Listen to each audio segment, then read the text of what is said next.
Gusto mo bang maging factory worker sa Korea? Kung oo, kailangan mo munang ipasa ang EPS TOPIK Examination. Ano nga ba ang EPS TOPIK? Ang EPS TOPIK o Employment Permit System Test of Proficiency in Korean ay isang pagsusulit o test na isinasagawa upang sukatin o i-assess ang mga foreign job seekers sa kanilang Korean language skills and proficiency, understanding of Korean society, and industrial safety. EPS TOPIK is conducted by the Ministry of Employment and Labor of South Korea for the selection of foreigner workers to work in their country. Tandaan, ang mga papasa lamang sa EPS TOPIK ang magkakaroon ng pagkakataong mailista sa maaaring pagpilian ng mga kumpanya para makapagtrabaho sa South Korea. Kaya ngayong araw ay mag-share ako sa inyo ng mga mobile applications na siguradong makakatulong sa inyo upang maipasa ang EPS TOPIK. Annyeonghaseyo! This is Daisy, and today I will be sharing with you 3 useful mobile applications that you can use in learning Korean language. Meron tayong dalawang option kung paano tayo mag-aaral ng Korean language. Una, mag-self-study. Pangalawa, mag-enroll at mag-aral sa mga Korean language centers. But regardless sa dalawang options, these applications will surely help you pass and ace the examination.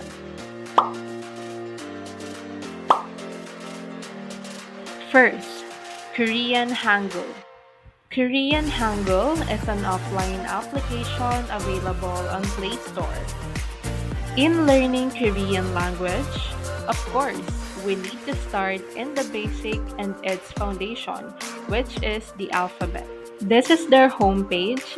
Makikita natin dito ang Korean alphabet, the characters, and their sound. Click muna natin yung consonant. Then kapag pinindot mo yung Korean character, automatically maririnig din natin yung sound or pronunciation niya. 그, 느, 드, 무. Ganon din naman sa double consonant at vowels. Kapag pinindot natin yung character, automatically maririnig natin yung sound ng alphabet. Meron din ditong level 1 and level 2, which is the combination of vowels, compound vowels, and consonant. I-click muna natin yung level 1, and as you can see, this is the combination of vowels and consonant. For example, 그, plus 아, is, 가. and so on. This app is perfect in learning, practicing, and mastering the Korean alphabet. This is a must-have application para matuto tayong magbasa at magsulat. Second, Simile TOPIK. Simile TOPIK is an offline application available on Play Store. In this app, we will be able to learn different Korean vocabularies. Maaari rin tayong mag-take ng mga tests that will enrich our Korean language proficiency. And this is what it looks like kapag in-open mo siya. This is the homepage of the app. Maganda siyang gamitin in preparing for your Korean proficiency test. At hindi lang siya for EPS TOPIK, but also for TOPIK 1 and 2. Ano ang difference between the two? Ang TOPIK is a general test for those who want to study and professional wants to work in Korea. While ang EPS TOPIK naman ay para sa mga gustong magtrabaho sa Korea for manufacturing jobs like factory workers. Click natin yung Start the Test, then select our desired mode. In learning mode, makikita natin kaagad yung correct answer after answering each number. While in real mode naman, tsaka lamang natin makikita yung mga tamang sagot after completing the test. At the end of the test, makikita natin yung topic test analysis o yung test result natin. Kaya ma-identify natin yung mga tama at maling sagot natin. For EPS TOPIK Vocabulary Study naman, maaari tayong matuto ng iba't ibang Korean vocabularies. Makikita natin dito yung Korean characters, yung romanization ng vocabularies, at yung English translation nito. Meron din ditong topic video class and book. However, video is not playing even after watching an ad. So I think if you want to watch video class, you need to purchase a ticket first. And when you click the topic book, you will be redirected to information page saying you can buy the book in Amazon.com. Overall, it was a great app in preparing for exam through mock tests and collecting vocabularies.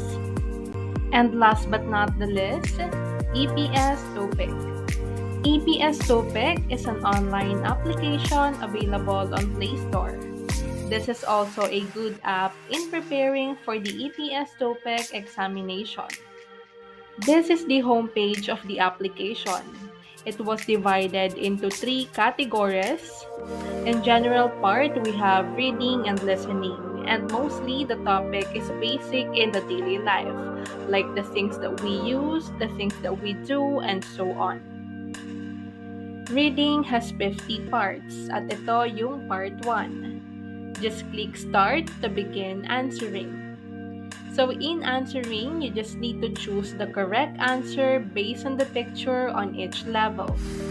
Number 1. Ang nakikita natin sa picture ay bag. In Korean, bag is kabang. So hanapin natin sa choices ngayon kung nasaan si kabang. Kabang is in number 1. So I will click this number, then submit. Pag nag-color green siya, it means that we answer correctly. Then click next to proceed. In Korean, seesaw is kawi. It means that the correct answer for number 2 is number 2. But I will choose number 1 para lang makita natin kung anong mangyayari kung mali yung isinagot natin. Ayan, nag-red siya dahil mali yung sagot natin. Ganon din naman sa listening.